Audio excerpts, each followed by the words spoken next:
আজ ১৬ ডিসেম্বর মহান বিজয় দিবস। বাঙালি জাতির হাজার বছরের শৌর্য বীর্য ও গৌরবের এক অবিস্মরণীয় দিন।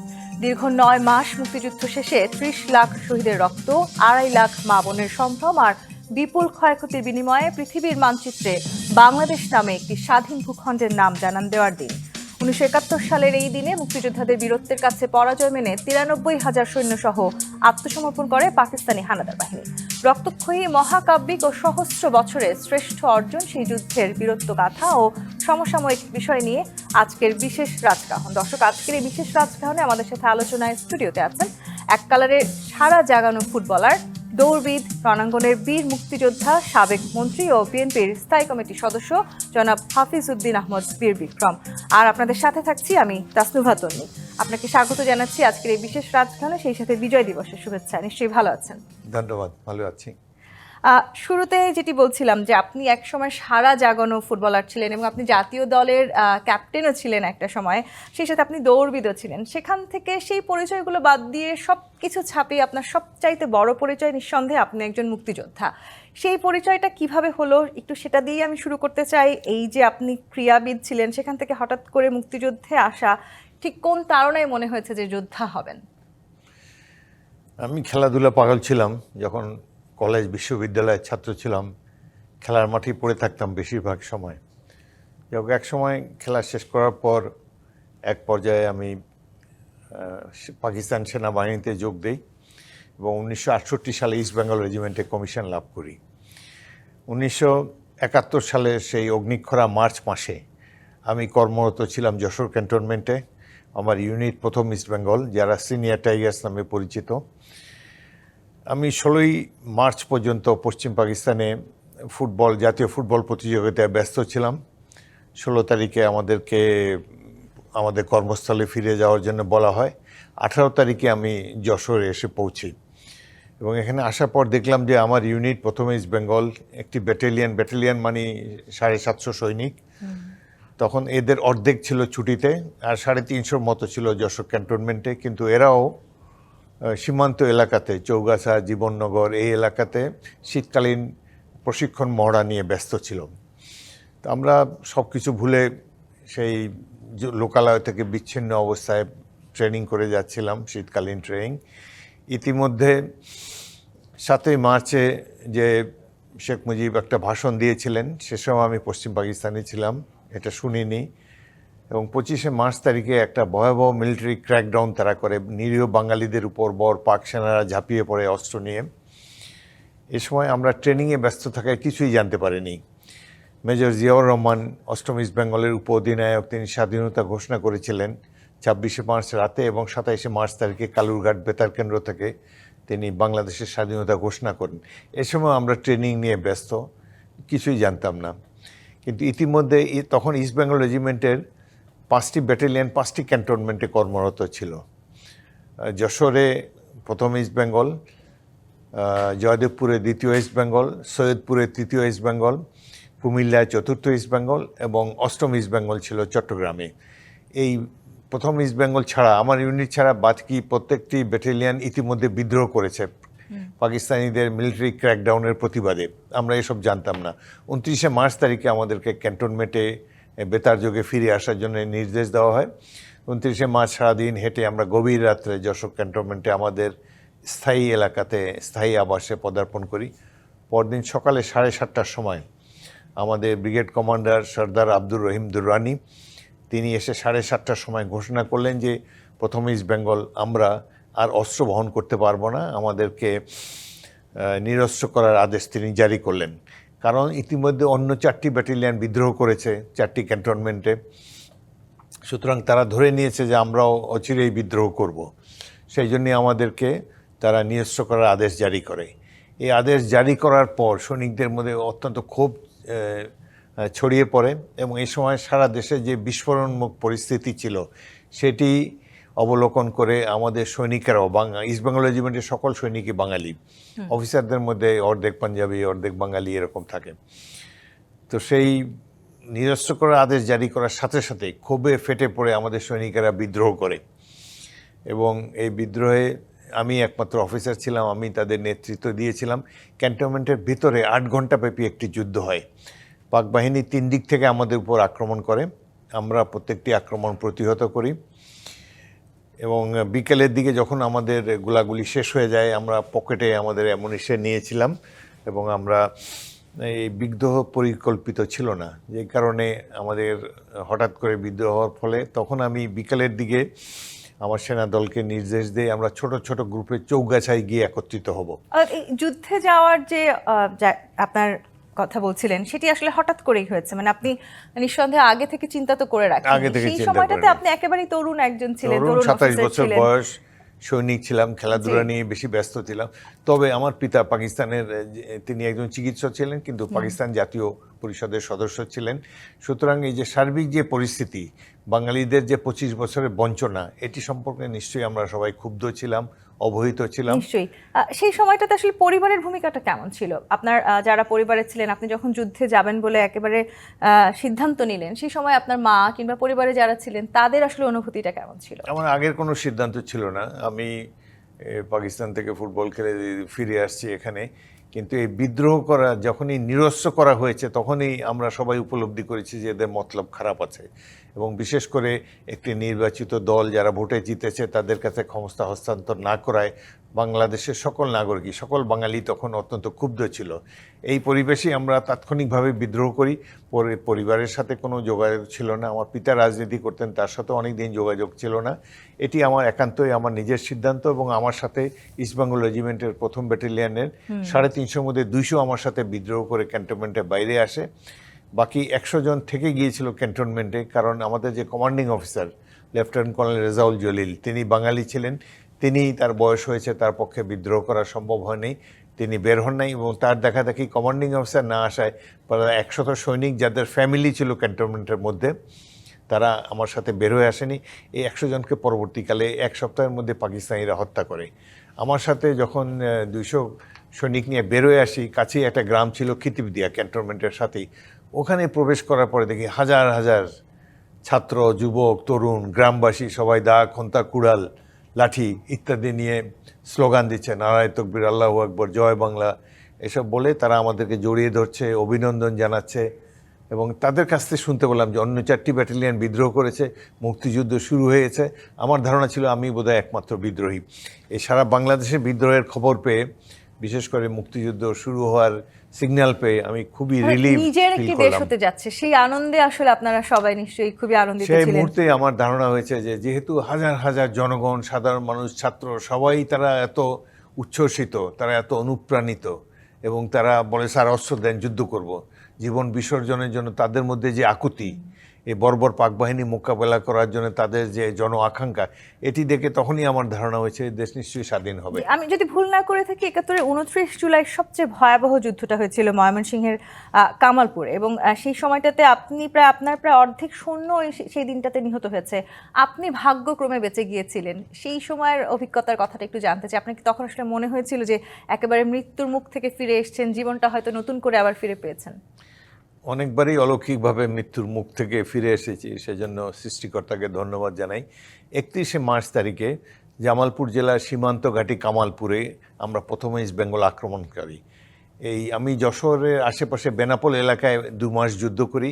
এ সময় আমাকে আমাদের প্রধান সেনাপতি কর্নেল ওসমানী নির্দেশ দেন যে আমি তো 200 সৈনিক নিয়ে বের হয়ে আসছি, এই প্রথম ইস্ট বেঙ্গলকে একটি পূর্ণাঙ্গ ব্যাটালিয়নে রূপান্তরিত করার জন্যে আরও 600 ছাত্রকে রিক্রুট করার জন্য আমাকে বলা হয়েছে। আমি 600 ছাত্রকে এই আশেপাশে এলাকার থেকে, যশোর, কুষ্টিয়া, খুলনার থেকে 600 তাজা টকবগে যুবককে, ছাত্রকে আমার ব্যাটালিয়নে ভর্তি করি।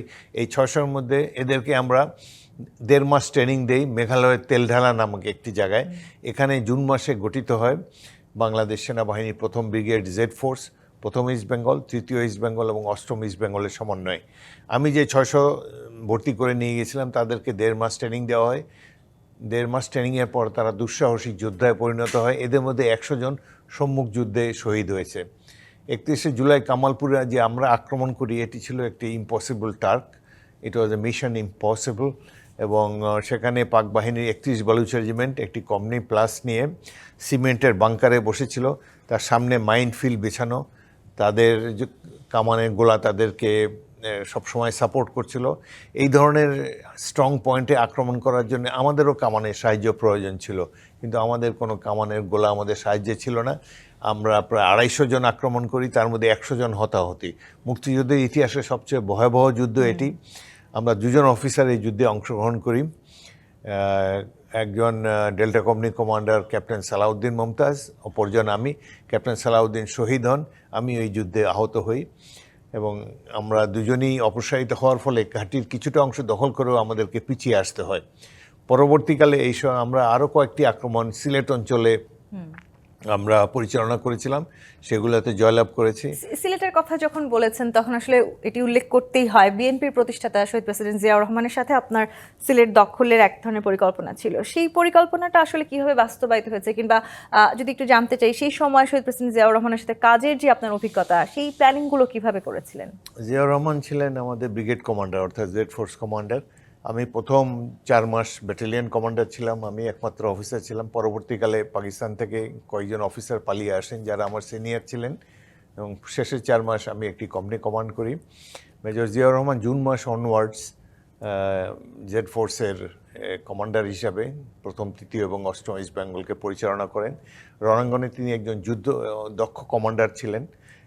পাকিস্তান মিলিটারি একাডেমিতেও তিনি আমাদের প্রশিক্ষক ছিলেন। পরবর্তীকালে তাকে যুদ্ধক্ষেত্রে পাই জেড ফোর্স কমান্ডার হিসাবে। একজন সৈনিকের, একজন সেনা কমান্ডারের যেসব গুণ থাকা প্রয়োজন প্রায় সবই তার মধ্যে ছিল। এবং সিলেট অঞ্চলে আমরা কামালপুরের আক্রমণের পর আমাদেরকে সিলেট অঞ্চলে নিয়ে যাওয়া হয়। সেখানে কয়েকটি যুদ্ধে আমরা অংশগ্রহণ করি, যেখানে তৎকালীন মেজর জিয়াউর রহমানও আমাদের নেতৃত্ব দেন। একটি যুদ্ধের কথা মনে আছে, 28শে নভেম্বর তারিখে আমরা 8 গ্রামের 4 গ্রাম ইন্সপেকশন বাংলায় একটা পাকিস্তানিদের একটা সেনাদল অংশগ্রহণ করে, না আর গৌরীপুর নামে একটি জায়গায়, জকিগঞ্জের একটি গ্রাম, সেখানে সকালবেলা পাক বাহিনীর 31 পাঞ্জাব রেজিমেন্ট আমাদের উপর আক্রমণ চালায়। এই আক্রমণে তারা প্রায় 80 জন নিহত হয়, তাদের কমান্ডার মেজর সরওয়ার নিহত হন। আমরাই তাদেরকে কবরস্থ করি এবং তাদের 32 জন পাঞ্জাবি সৈনিককে আমরা জীবিত অবস্থায় বন্দী করি। আমাদের পক্ষ থেকেও captain Mahbubur Rahman alpha company commander এবং আরও প্রায় জনাদশেক মুক্তিযোদ্ধা শহীদ হন। এই যুদ্ধের পর পাক বাহিনীর মনোবল ভেঙে যায়, তারা সিলেটের দিকে পশ্চাদপসরণ করতে হয়। কিন্তু হাফিজউদ্দিন আহমদ, আপনি যেমন আসলে পাক বাহিনীর মনোবল ভেঙে যাওয়ার কথা বলছেন, তেমনি আপনি বলছিলেন যে আপনার সাথে যারা যুদ্ধ করেছে, আপনি নিজের চোখে দেখেছেন আসলে একসাথে যুদ্ধ করতে গিয়ে আপনার যারা সহযোদ্ধা ছিলেন তারা অনেকেই কিন্তু শহীদ হয়েছেন। সেই সময়টাতে আসলে বাঙালিদের মনোবলটা ঠিক কতখানি ধরে রাখা সহজ ছিল? আপনার নিজের অভিজ্ঞতা থেকে যদি বলি, আপনি বলছিলেন যে অনেকবার আপনাকে মৃত্যুর মুখ থেকে বেঁচে ফিরতে হয়েছে এবং সেটা একেবারেই অলৌকিকভাবেই ফিরেছেন। সেই সময়ের অনুভূতিগুলো ঠিক কেমন ছিল? কামালপুর আক্রমণের একটা অভিজ্ঞতা বলি আপনাকে। আমরা আধুনিক যুদ্ধ বেতার সেটের মাধ্যমে পরিচালিত হয়। কমান্ডারদের কাছে একটি বেতার সেট থাকে। এর সেটটি একটি স্কুল ব্যাগের মতো, এটা একজন সৈনিক বহন করে এবং এটা যে হ্যান্ডসেটটা এটা কমান্ডারের কাছে থাকে। তো আমরা কামালপুর আক্রমণে যখন যাচ্ছিলাম, তাদের সামনে তো মাইনফিল্ড বিছানো আছে, মাইনফিল্ডের ভিতর দিয়ে আমাদেরকে যেতে হচ্ছে। আমার সিগন্যাল সেটটি সিরাজ নামে একটি তরুণ সৈনিক এটা ক্যারি করছিল, তার পিঠে সিগন্যাল সেট, আমি শুধু ওয়্যারলেস, আমি শুধু বেতার সেটটা আমার হাতে। আমাদের দুজনের মধ্যে 6 ইঞ্চি গ্যাপ, আমরা গা ঘেঁষাঘেঁষি করে যাচ্ছিলাম। কামানের গোলা আসছে আমাদের উপরে, শত্রুর অবিরাম মুহুর্মুহু অবিশ্রান্ত মেশিন গানের গুলি, এর মধ্যে দিয়ে যাচ্ছিলাম। হঠাৎ দেখলাম সিরাজের শরীরের কোমরের উপরাংশ মাইনফিল্ডে পা পড়ার ফলে বিচ্ছিন্ন হয়ে গিয়েছে, সাথে সাথে সে মৃত্যুবরণ করে। অর্থাৎ এই 6 ইঞ্চি বাঁদিকে আমার পা যদি ওই মাইনে পড়তো, তাহলে 6 ইঞ্চি দূরে আমি হয়তো দ্বিখণ্ডিত হয়ে যেতাম। সেখানে ওয়্যারলেস সেটটি আরেকজনের কাছে দিয়ে আবার আমরা এগিয়ে যাই। কিছু দূর যাওয়ার পরে ওই আক্রমণেই আমার কাছেই একটা শেল পড়ে, কামানের শেল। হঠাৎ করে দেখি আমার হাতে যে এটা AK-47 চাইনিজ স্টেন গান ছিল, সেটার বাটটা 2 টুকরো হয়ে চলে গিয়েছে। মানে ওইটা যদি 2 ইঞ্চি এদিক দিয়ে হতো তাহলে আমি 2 টুকরো হয়ে যেতাম। কিন্তু যুদ্ধ এমন ভয়াবহ এক অভিজ্ঞতা, সে সময় তো ডানে বামে তাকানোর সুযোগ নেই, লক্ষ্যস্থলের দিকেই তাকাতে হয়। আমরা তা 200 সৈনিকের আক্রমণ, প্রায় 100 সেখানে হতাহত, কামানের গোলা, আর্তচিৎকার, শত্রুর মেশিন গানের গুলি বৃষ্টির মতো আসছে, ভয়াবহ সেই পরিস্থিতি। এর মধ্যে আমরা কেন গেলাম? এবং এখানে আমার সে অভিজ্ঞতা হলো, এই আমাদের আক্রমণকারী শতকরা 80 জন, আমার কোম্পানিতে যে ধরেন 120 জন ছিল, তার মধ্যে 100 জনই ছাত্র যুবক, যাদেরকে আমি যশোরে ভর্তি করেছিলাম বেনাপোল এলাকায়। এই যে এই শত্রুর মহামহ গুলি আসছে, মাইনফিল্ডে পড়ে যাচ্ছে, কামানের ভয়াবহ গোলা, এর মধ্যে একটি সৈনিকও পিছন দিকে যায় নাই, কেউ পিছনের দিকে দৌড়ে নেই। এখানে শহরে দেখবেন যে একটা যদি পুলিশ একটা ফাঁকা আওয়াজ করে, হাজার হাজার লোক দৌড়ে পালিয়ে যেতে থাকে। এখানে মেশিন গানের গুলি, কামানের গুলি, মর্টারের গুলি মাইনফিল্ডের মধ্যে দিয়ে যাচ্ছে, কারো পা উড়ে যাচ্ছে, কারো হাত উড়ে যাচ্ছে, কিন্তু কেউ এই যে মনোবল এবং কেন এই উদ্ভ্রান্ত যুবকের দল টার্গেটের দিকে ছুটছে কেন পাক বাহিনীর উপরে, কারণ তারা দেশের স্বাধীনতা অর্জন করতে চায়। আমাদের মা বোনদের উপরে যে অত্যাচার হয়েছে, নির্যাতন হয়েছে, আমরা যে 25 বছর নিষ্পেষিত ছিলাম, এই অন্যায় অবিচার বঞ্চনার বিরুদ্ধে প্রতিরোধ গড়ে তোলার জন্য এই বাঙালি যুবকের দল, যারা একটা রাইফেল টাচ করে দেখে নাই কোনো দিন, তারা দুঃসাহসী যোদ্ধায় পরিণত হয়েছে। এবং দেশপ্রেম কত গভীর তাদের এই কামালপুর আক্রমণ এবং সিলেট অঞ্চলের যুদ্ধে, এটি দেখে আমি অত্যন্ত অভিভূত হয়েছি। যে উদ্ভ্রান্ত ছেলের দল বলছেন আপনি, সেই উদ্ভ্রান্ত ছেলের দল সবচাইতে সাহসিকতার পরিচয়টুকু দিয়েছে এবং আপনিও তাদের মধ্যে একজন। সেই তরুণ বয়সে আসলে যেই বাংলাদেশ আপনি চেয়েছেন, 55 বছর আগের কথা বলছি আমি, ঠিক এই সময়টাতে এসে দাঁড়িয়ে 2025 সালে এসে দাঁড়িয়ে কি মনে হয় ঠিক সেই বাংলাদেশটাতেই দাঁড়িয়ে আছেন? আমি উত্তরটা নিব, একটি বিরতির সময় হয়েছে। দর্শক, জিপিএস ইস্পাত নিবেদিত রাজকাহন থেকে বিরতি নিয়ে ফিরছি, সাথী থাকুন। আরেকবার আমন্ত্রণ জিপিএস ইস্পাত নিবেদিত রাজকাহনে। হাফিজুদ্দিন আহমদ, যেই জায়গাটিতে আমরা ছিলাম, স্বাধীনতার 55 বছর পর এসে ঠিক যে উদ্ভ্রান্ত তরুণের দলের কথা আপনি বলছিলেন, যারা আসলে কোনো ধরনের ট্রেনিং প্রাপ্ত না হয়েই আসলে যুদ্ধে নেমে পড়েছিলেন এবং এর পরে আসলে আপনারা তাদেরকে শিখিয়েছেন কীভাবে যুদ্ধ করতে হয়। সেই সময় আসলে তারা নিজেদের জীবনেরও পরোয়া করেননি। সেই সময়টাতে তো নিঃসন্দেহে একটি বাংলাদেশের স্বপ্ন আপনারা দেখেছেন, যে স্বপ্নটা আপনাদেরকে এত দূর যাওয়ার এক ধরনের, আমি যদি বলি আসলে প্রেরণা জুগিয়েছে। সেই প্রেরণার জায়গাটিতে সেই বাংলাদেশের স্বপ্নটা কি আজকে 2025-এ দাঁড়িয়ে আপনি মনে করছেন যে স্বপ্নটা সত্যি হচ্ছে? 1971-এ মহান মুক্তিযুদ্ধ ছিল গণতন্ত্রের জন্য যুদ্ধ। এই যুদ্ধে অংশগ্রহণ করেছে সারা জাতি। এটি কোনো রাজনৈতিক দলের যুদ্ধ ছিল না, বাঙালি জাতির যুদ্ধ ছিল। এই যুদ্ধে আমরা অংশগ্রহণ করেছি, আমাদের মূল লক্ষ্য ছিল গণতন্ত্র প্রতিষ্ঠা এবং সাম্য, মানবিক মর্যাদা এবং বিভিন্ন মৌলিক অধিকারসমূহ যাতে বাঙালিরা ভোগ করতে পারে, আমরা যাতে প্রকৃত একটি স্বাধীন জাতির মতো আচরণ করতে পারি, আমরা যাতে কোনো শক্তির কলোনি হয়ে না থাকি। এই জন্যই মূলত গণতন্ত্র প্রতিষ্ঠার জন্য এই যুদ্ধ। আজ 50 বছর পরে আমাকে বলতেই হচ্ছে এর অধিকাংশ লক্ষ্যই অর্জিত হয়নি। বিশেষ করে যে গণতন্ত্রের জন্য আমরা যুদ্ধ করেছিলাম, সেই গণতন্ত্র আজও পর্যন্ত বাংলাদেশ মানুষ উপভোগ করতে পারেনি, গণতান্ত্রিক ব্যবস্থা আমরা দেখতে পারিনি। গত 16 বছরে গণতন্ত্রের নামে যে কয়েকটি প্রহসনের নির্বাচন আমরা দেখতে পেয়েছি এত বছর পরেও, এতে বোঝা যায় যে এই মহান মুক্তিযুদ্ধের ফলে যত ত্যাগ করেছে সাধারণ ছাত্র, যুবক, সৈনিকেরা, রাজনৈতিক নেতারা এর মর্ম উপলব্ধি করতে পারেননি। তারা তাদের ক্ষমতাই তাদের মুখ্য এবং আপনি রাজনৈতিক নেতাদের কথা বলছেন, আমরা যদি আসলে বলি এই 55 বছর পর এসে দাঁড়িয়ে যারাই যখন ক্ষমতায় এসছেন তারা তখন মুক্তিযুদ্ধকে নানানভাবে ব্যবহার করেছেন, সেই উদাহরণটাও আমরা দেখেছি। ইতিহাসকে বিকৃত করার উদাহরণ আছে আমাদের সামনে। এই রাজনীতিটা আসলে কতখানি কিভাবে বিশ্লেষণ করতে চান আপনি? কেন আসলে মুক্তিযুদ্ধকে রাজনীতিকীকরণ করা হলো? এটি প্রধান কারণ হলো, এটি করেছে প্রধানত শাসক দল আওয়ামী লীগ। তারা স্বাধীনতার অব্যবহিত পরেই তারা ক্ষমতায় ছিল। এরপর গত 15 বছর, 2024 সালের আগের 15 বছর এই আমিডামি নির্বাচন বা নির্বাচন নামে প্রহসনের মাধ্যমে যে রাজনৈতিক দলটি ক্ষমতায় এসেছে আওয়ামী লীগ, তারাই মুক্তিযুদ্ধ নিয়ে ব্যবসা করেছেন। তারা বলতে চায় যে এই যে 71-এ যে পুরো জাতি অংশগ্রহণ করেছে, তারা এটিকে আওয়ামী লীগের যুদ্ধ, তাদের নেতৃত্বের যুদ্ধ বলে মনে করে। তারা যুদ্ধক্ষেত্রে তো বহু দূরে ছিল। তাদের নেতা জনাব শেখ মুজিবুর রহমান, তিনি নিশ্চয়ই জনপ্রিয় নেতা ছিলেন। তারা হলো ভোটের রাজনীতি করে, তারা তো ভোটের মাধ্যমে সংখ্যাগরিষ্ঠতা অর্জন করেছেন। তারপরে ন্যাচারাল তাদের লক্ষ্য হলো পাকিস্তানের প্রধানমন্ত্রী হওয়ার জন্যে। সেই চেষ্টায় তিনি এবং তার দল করেছেন।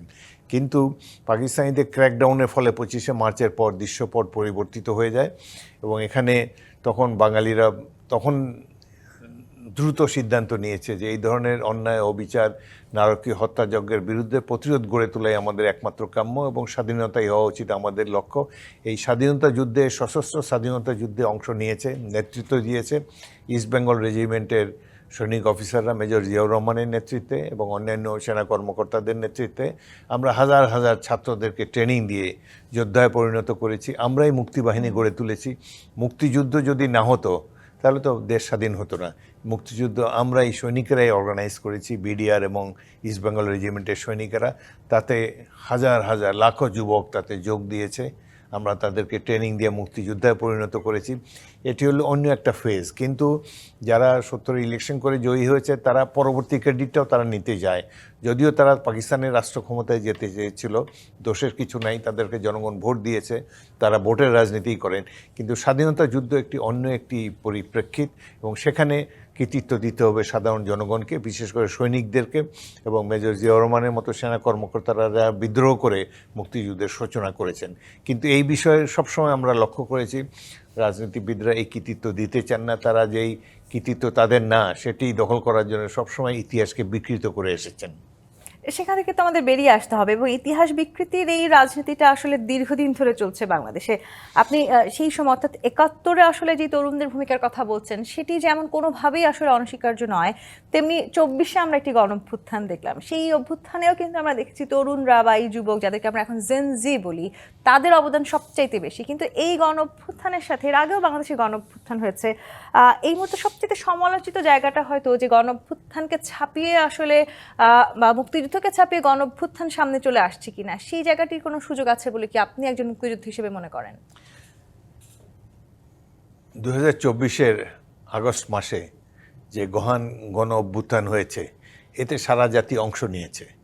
কিন্তু এর মধ্যে দেখা যায় কিছু কিছু ব্যক্তি যারা 71 সালে স্বাধীনতা যুদ্ধের বিরোধিতা করেছিলেন, পাক বাহিনীর সহযোগিতা ছিলেন, তারা এখন এই সুযোগে মুক্তিযুদ্ধকে পিছনে ঠেলে দিতে চায়। তাদের মধ্যে কিছু কিছু আতেল আছে, তারা সেকেন্ড রিপাবলিক নামে একটি তথ্য তারা উপস্থাপন করেছেন, যাতে করে এটাকে মুক্তিযুদ্ধকে ছাপিয়ে যেতে পারে এই 2024-এর যে গণ অভ্যুত্থান। আসলে মহান মুক্তিযুদ্ধ ছিল অনেক বিরাট ক্যানভাসের একটি সংগ্রাম। সেখানে সারা দেশের প্রত্যন্ত অঞ্চলের মানুষও সেখানে অংশগ্রহণ করেছে, বীর বিক্রমে যুদ্ধ করেছে, ঘর বাড়ি ছেড়ে এসে হাজারো লাখো তরুণের দল এসে ট্রেনিং নিয়ে যুদ্ধে অংশগ্রহণ করেছে, এবং একটা নতুন দেশ সৃষ্টি হয়েছে এই 71-এর মুক্তি সংগ্রামের মাঝে। এটির সাথে এই 2024-এর যে গণ অভ্যুত্থান, সেটি তুলনীয় নয়। এটি হয়তো গণতন্ত্র অর্জনের পক্ষে আরেকটি পদক্ষেপ। স্বৈরশাসক শেখ হাসিনার অত্যাচার, নির্যাতন, মানি লন্ডারিং, গুম খুনের বিরুদ্ধে জাতির একটি সমন্বিত প্রতিরোধ এবং প্রতিবাদ, সেই হিসাবে এটিও নিশ্চয়ই গুরুত্ব বহন করে। এবং এখানে এই আন্দোলনের সূচনা করেছিল তখন প্রধান বিরোধী দল বিএনপি। 16 বছর তারা আন্দোলন সংগ্রামে ছিল। বিএনপির হাজার হাজার নেতাকর্মী জেলে গিয়েছে, খুন হয়েছে, গুম হয়েছে, এবং তারপরেও আমরা এই সংগ্রামে আমরা লিপ্ত ছিলাম। এতে চূড়ান্ত পর্যায়ে এসে ছাত্র, যুবক এবং তাদের অভিভাবকরাও অংশগ্রহণ করে, বিশেষ করে ছাত্রদের উল্লেখযোগ্য পার্টিসিপেশনের ফলেই এটি সম্ভব হয়েছে এত দ্রুত, এত অল্প সময়ের মধ্যে। কিন্তু এটি কখনো এটির আবার যারা 71-এর বিরোধিতা করেছে, তারা এই সুযোগ পেয়ে তারা এই গণ অভ্যুত্থানকে মুক্তিযুদ্ধের চাইতেও গৌরবময় একটি অধ্যায় হিসাবে তারা প্রকাশ করতে চায়, যেটি জনগণের কাছে গ্রহণযোগ্য নয়। এই জন্য সেকেন্ড রিপাবলিকের কথা এখন আর শোনা যায় না। তবে আশা করব যে যারা 71-এর জনতার সাথে থাকতে পারেন, এই পাক বাহিনীর সহযোগী ছিল, তারা এখন সঠিক পর্যায়ে ফিরে আসবেন, জাতির কাছে ক্ষমা চেয়ে। তাদের কথাটাই আমি আসতে চাই। মুক্তিযুদ্ধে তাদের যে বিতর্কিত ভূমিকা, অর্থাৎ আমি যদি জামায়াতের কথাই বলি সরাসরি, তাদের ক্ষমা চাওয়ার দাবি বিভিন্ন সময় উঠেছে। আপনি নিজেও কিছুদিন আগে বলেছেন, চলতি বছর জানুয়ারি মাসেও আপনাকে এই ইস্যুতে কথা বলতে শোনা গেছে, এবং সেটি নিয়ে যথেষ্ট আলোচনা হয়েছে।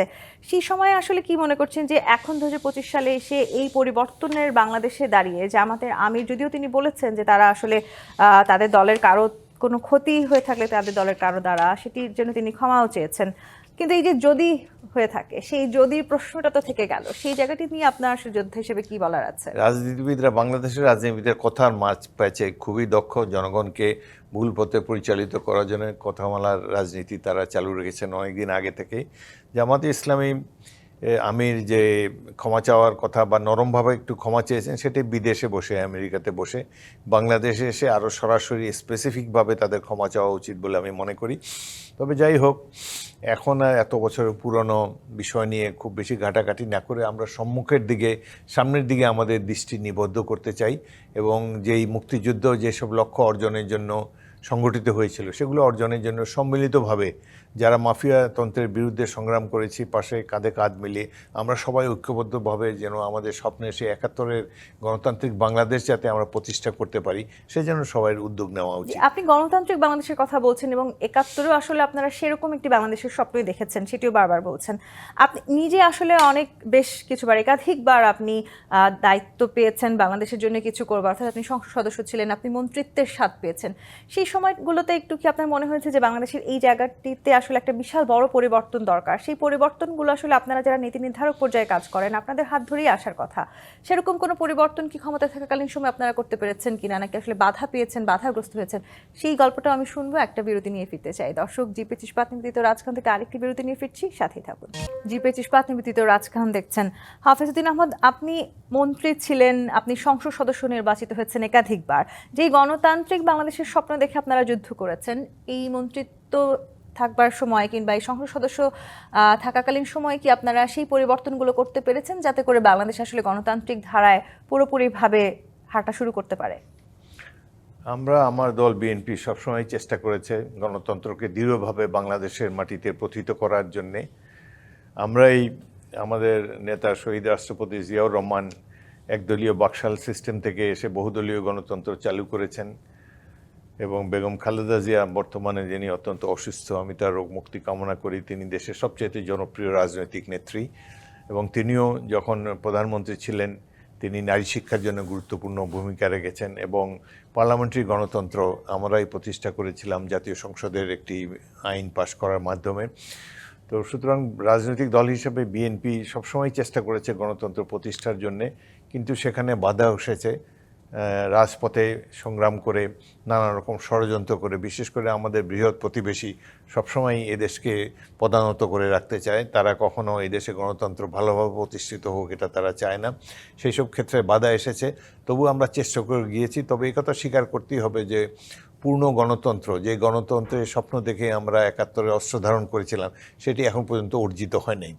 এর প্রধান কারণ হলো যে ইতিমধ্যে দেশে ৩টি প্রহসনের নির্বাচন অনুষ্ঠিত হয়েছে এবং দেশের সম্পদ লুট করে রাজনৈতিক নেতৃবৃন্দ তারা বিদেশে পাচার করে দিয়েছেন এবং এই দেশের জনগণের কোনো অধিকারই তারা বাস্তবায়িত করে নেই। জনগণের মৌলিক যেসব অধিকার, বাক স্বাধীনতা, সমাবেশের স্বাধীনতা ইত্যাদি বারবার ব্যাহত হয়েছে এই অনির্বাচিত স্বৈর শাসকদের দ্বারা।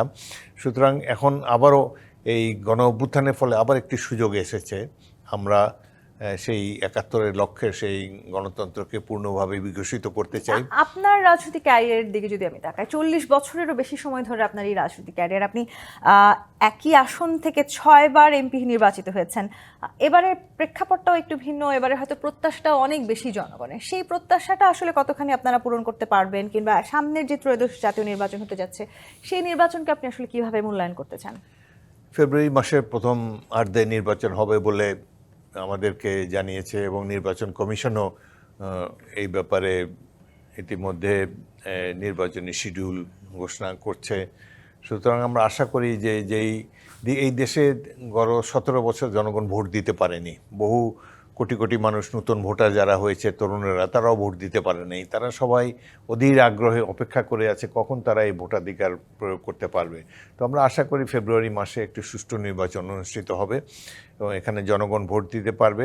তবে ইতিমধ্যে যে স্বৈর সরকার গণ অভ্যুত্থানের ফলে যারা অপসারিত হয়েছে তারা ভারতে বসে নানা রকমের নীল নকশা তারা ফাঁদছেন। ইতিমধ্যে আওয়ামী লীগ নির্বাচন বানচালের হুমকি দিয়েছে, নানা রকম সন্ত্রাস তারা করার চেষ্টা করবে। ইতিমধ্যে তার কিছু আলামত আমরা দেখতে পাচ্ছি।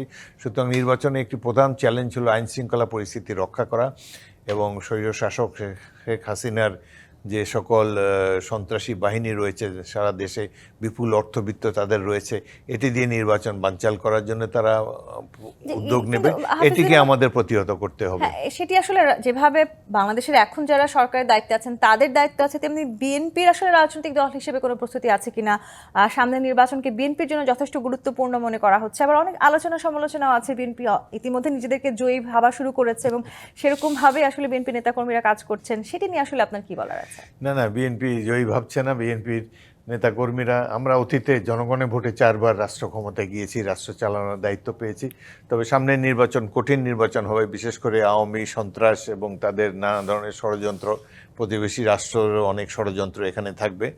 এবং আমরা মনে করি যে এই নির্বাচনটিকে সুষ্ঠুভাবে উদযাপন করার জন্যে, পালন করার জন্যে একটা শক্ত সরকার দরকার ছিল, কিন্তু বর্তমান সরকার একটি দুর্বল সরকার। তাদের সদিচ্ছা রয়েছে, তারা প্রথম দিকে রাজি ছিল না নির্বাচন দেওয়ার জন্যে, এখন তারা নির্বাচনের পথে এসেছে, উপলব্ধি করেছে যে নির্বাচিত সরকার ছাড়া দেশে কোনো উন্নয়ন সম্ভব নয়। যে তিনি এই সরকার প্রধান আসলে লন্ডনে গিয়ে নির্বাচন কবে হবে সেই সিদ্ধান্ত নিয়ে ফিরে আসেন, অর্থাৎ বিএনপি আসলে কোনো না কোনো ভাবে এই সরকারকে প্রেসার দিচ্ছে কিনা সেই আলোচনা। বিএনপি প্রেসার দিচ্ছে না, তবে বিএনপি দেশের সবচেয়ে জনপ্রিয় রাজনৈতিক দল। একমাত্র রাজনীতির মাঠে যেসব দল রয়েছে একমাত্র বিএনপিরই রাষ্ট্র পরিচালনা করার অভিজ্ঞতা রয়েছে।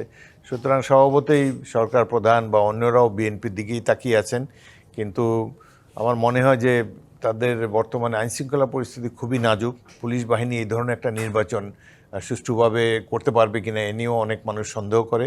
তবে আমাদের একটি ভালো সেনাবাহিনী রয়েছে এবং আমাদের দৃঢ় বিশ্বাস এই সেনাবাহিনী যেহেতু নির্বাচনের সময় শান্তি শৃঙ্খলা বিধানের দায়িত্বে থাকবে, তাদের সক্রিয় অংশগ্রহণের ফলে একটি সুষ্ঠু নির্বাচন আমরা দেখতে পাবো বলে আশা করি। বিএনপির চেয়ারপারসন বেগম খালেদা জিয়ার অসুস্থতায় দলমত নির্বিশেষে সবাইকে আসলে আমরা এক হতে দেখেছি। দীর্ঘদিন পর এই বাংলাদেশে আমরা অন্যরকম একটি রাজনৈতিক ধারায় যেতে দেখেছি। সেটি নিঃসন্দেহে বাংলাদেশের রাজনীতিতে একটি গুণগত পরিবর্তনের ইঙ্গিত আমাদেরকে দিচ্ছে এবং সেই পরিবর্তনটা আসলে সামনে নির্বাচনে কতখানি পড়বে, অনেকেই এই বেগম জিয়ার অসুস্থতাকে ঘিরে নতুন রাজনৈতিক সমীকরণ হতে যাচ্ছে কিনা সেই চিন্তাও করছেন। আবার আরেকভাবে যদি আমি চিন্তা করি, জনাব তারেক রহমান ওনার দেশে ফিরে আসা এবং বেগম জিয়ার অসুস্থতা দুটোকেও একসাথে আসলে সমীকরণ করার চেষ্টা করা হচ্ছে কিনা।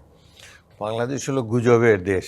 এখানে আমাদের দেশনেত্রী বেগম খালেদা জিয়া অত্যন্ত ক্রিটিক্যালি অসুস্থ।